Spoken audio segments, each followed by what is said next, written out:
In today's video, I'm going to teach you how to use Speechify on PC. To get started, open your web browser on your computer.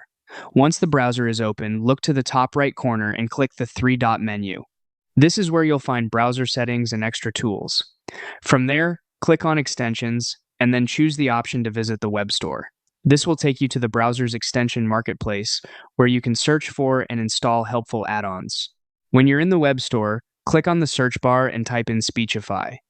Once it appears in the results, select it and click Add to Chrome. Your browser may ask you to confirm the installation, so just approve it and give it a moment to finish adding the extension.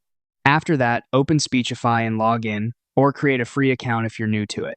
You'll also be guided through a quick setup. This setup helps the extension get ready for use and may include a few basic preferences, so it's worth taking a moment to complete it properly. Once everything is set up, go to any web page that has text on it. At this point, you have a couple of ways to use Speechify. You can highlight a specific paragraph if you only want to hear a certain section, or you can use the floating play widget to have Speechify read the full page aloud. This is especially useful if you're reviewing articles, studying online material, or just want to listen instead of read. When you're ready, press play to start listening. If you want a faster way to control playback, you can also use keyboard shortcuts.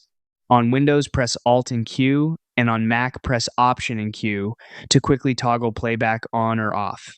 And that's how to use Speechify on PC. Once you've used it a few times, it becomes a very simple and convenient tool for listening to web content.